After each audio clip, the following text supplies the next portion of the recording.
And there are moments when you absolutely need to be authentically concerned. Come alongside the person and support them. And don't try to blow it off. Because in that moment, I really do need your reassurance, but not in the way that you tend to do. Turn to your person and try this one. This is the big mistake y'all make. When I'm being anxious, you will turn to me and say, I promise I will always take care of you and I will never put you in a facility. I promise you. Turn to your person and say that to them. Get it out of your system. Turn it to somebody that doesn't need you to not do it. Say it. Now I want you to quit saying that, because that is not a thing you should promise. It will eat you alive, because you will feel guilty when you can no longer be everything and anything to that individual. It will destroy you, because you will constantly be going, but I promised, but I promised. And what I'm going to tell you is you can't make those promises, because you do not know what lies ahead. And this disease is a devastating disease, because it robs you of the person you have known as part of the disease process. And there may come a time for you that you aren't able to do what you're doing. And it's not because you're not trying. It's because it's not a good match. It's because it didn't work. It's because I have other things going on. But what you have to acknowledge in that moment, it's not about whether you're my hands-on caregiver in a place where it doesn't work anymore, or whether you will still be there for me. And you still can enter where I'm at and be with me as I can accept you. Because it's very possible by late in the disease, I may not know exactly what your relationship is to me. But I will either like you or not like you based on how you behave and who I think you are.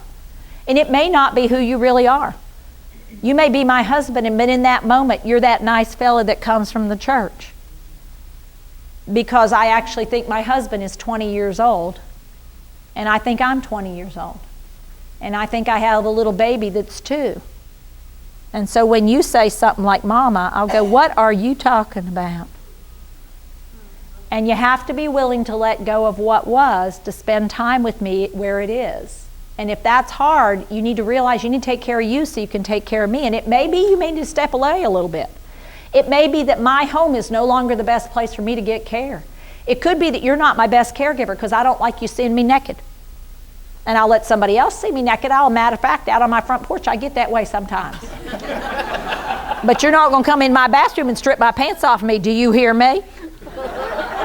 Yes, ma'am, I do is the right answer, by the way. Okay? And so there will be times in this disease where what you want and what you can do are 2 different things. You need to take care of that, because it's not about you. It's about the person with the disease and figuring out how to help them in the best way possible. There are going to be times where what I want is the person with the disease I can't have.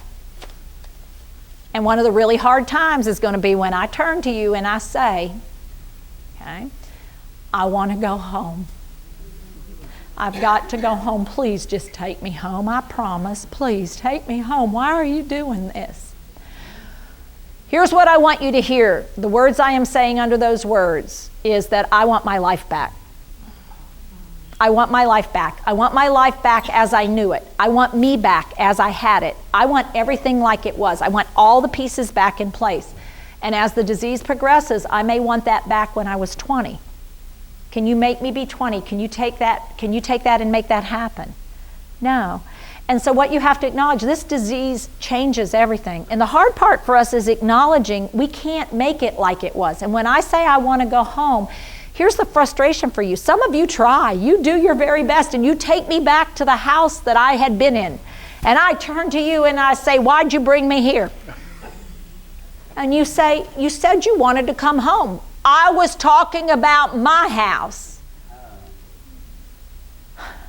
And you say, this is your house. No, I am talking about my house. And you're like, Mom, this is your house. You have lived here for 30 years. This is bullshit. This is not my house. Now you take me home. And what I'm saying is, I want to go back to the house I was raised in. I am further back in time than you thought. But I not only want to go to that house, I want the people around me that were the people that were there.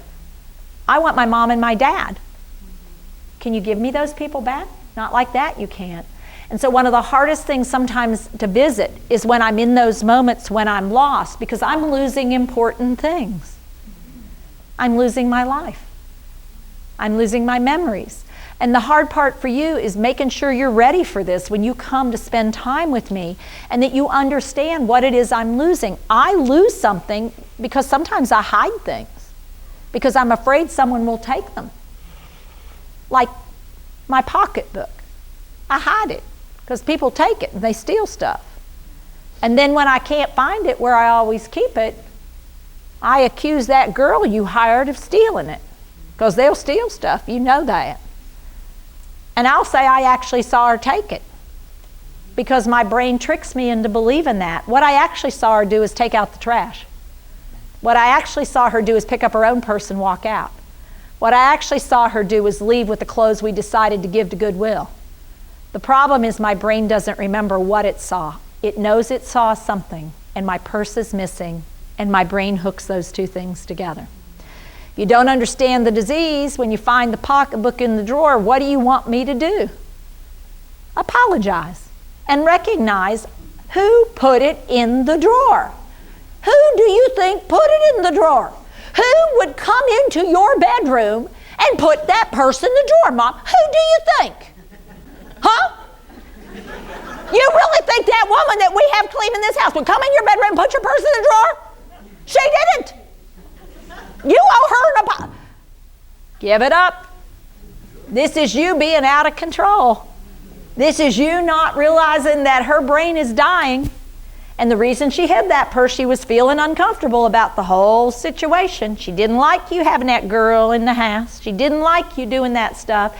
So what you want to do when you find that purse is, first of all, quit trying to get her to understand. Give it up. Give it up. Let it go. You need to let it go. Say, let it go. Now show me. Hold on to it.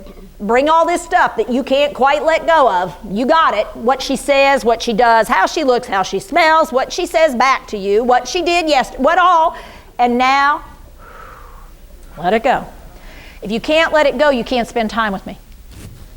You really can't, because it's going to get into problems. You got to recognize when you're not able to let something go, you better step away a little bit. You need distance, which is why you can't promise that you'll forever and ever, because you can't. This is not something you can make a promise like that about. You need time away from me, because your brain's not dying and mine is.